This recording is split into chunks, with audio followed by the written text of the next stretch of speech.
नेपाल में भयंकर तबाही मची है।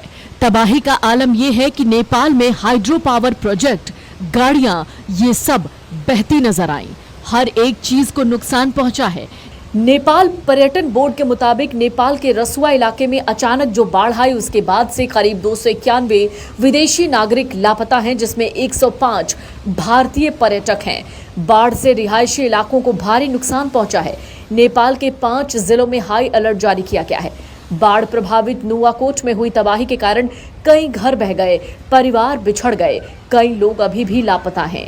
अपनों की तलाश में लोग भटक रहे हैं। नेपाल में तबाही का आलम ऐसा है कि नदी अचानक से उफान पर आ गई। लेकिन नेपाल में हुआ क्या? दरअसल अभी नेपाल की सरकार ने 5 जिलों में अलर्ट जारी कर दिया है। सेना के हेलीकॉप्टर्स को रेस्क्यू में लगाया गया है। ये सारा किया धरा तिब्बत का है। तिब्बत की ओर से अचानक आई भीषण बाढ़ ने नेपाल के रसुआ जिले में भारी तबाही मचाई है। लेंडे खोला भोटेकोशी नदी में अचानक से आई बाढ़ से टिमुरे बाजार और रसुआ सीमा नाके के कस्टम इलाके को नुकसान पहुंचा है। बड़ी संख्या में वाहन और दूसरे सामान बाढ़ के तेज बहाव में बह गए।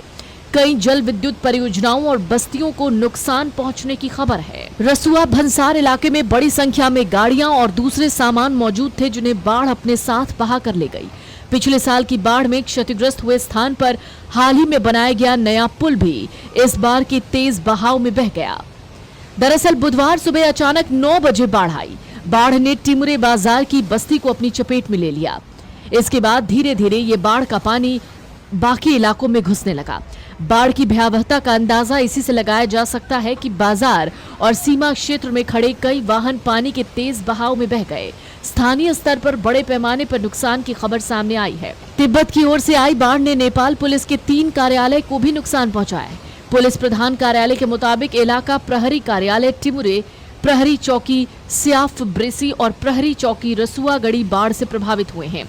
बाढ़ का असर रसुआ से आगे नुवाकोट तक भी पहुंच गया है। जिला प्रशासन कार्यालय नुवाकोट के सूचना अधिकारी रुपेश प्रसाद नेपाल ने इसकी पुष्टि की है। रसुआ में बाढ़ और संभावित खतरे को देखते हुए काठमांडू ट्रैफिक पुलिस ने सभी जगहों पर आवाजाही रोकने की कोशिश की है। बाढ़ प्रभावित इलाकों में राहत और बचाव कार्य शुरू हो चुके हैं। नेपाली सेना के 2 हेलीकॉप्टर रसुआ रवाना हो गए। नेपाली सेना के प्रवक्ता ने बताया कि दोनों हेलीकॉप्टर प्रभावित क्षेत्रों की ओर भेजे गए हैं।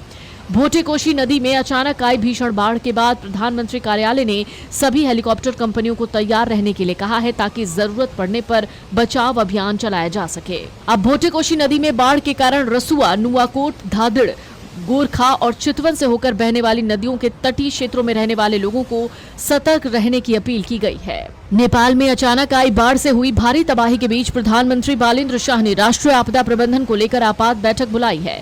प्रधानमंत्री के सलाहकार असीम शाह के मुताबिक प्रधानमंत्री खुद प्रभावित इलाकों के प्रमुख जिलाधिकारियों के संपर्क में हैं और हालात की लगातार निगरानी कर रहे हैं। चीन के तिब्बत क्षेत्र से आई बाढ़ मंगलवार को नेपाल के रसुआ जिले में पहुंची थी। इसके चलते भोटेकोशी नदी का जलस्तर तेजी से बढ़ा। बाढ़ के बीच रसुआ के टिमुरे बॉर्डर आउटपोस्ट में तैनात 9 पुलिसकर्मी लापता हो गए हैं। ये भी खबर सामने आई है। नेपाली सेना, आर्म्ड पुलिस फोर्स और पुलिस को तैनात करने का निर्देश दिया गया है। प्रधानमंत्री ने फेसबुक पर जारी बयान में कहा कि राहत और बचाव का काम तेजी से चल रहा है। इसके लिए मेडिकल टीमें, स्काउट्स और रेड क्रॉस मिलकर काम कर रहे हैं। Video desk amarujara.com। इसी प्रकार की वीडियोस देखने के लिए हमें सब्सक्राइब करना ना भूलें और एस्ट्रोलॉजी से जुड़ी लेटेस्ट जानकारी के लिए डाउनलोड करें माई ज्योतिष ऐप।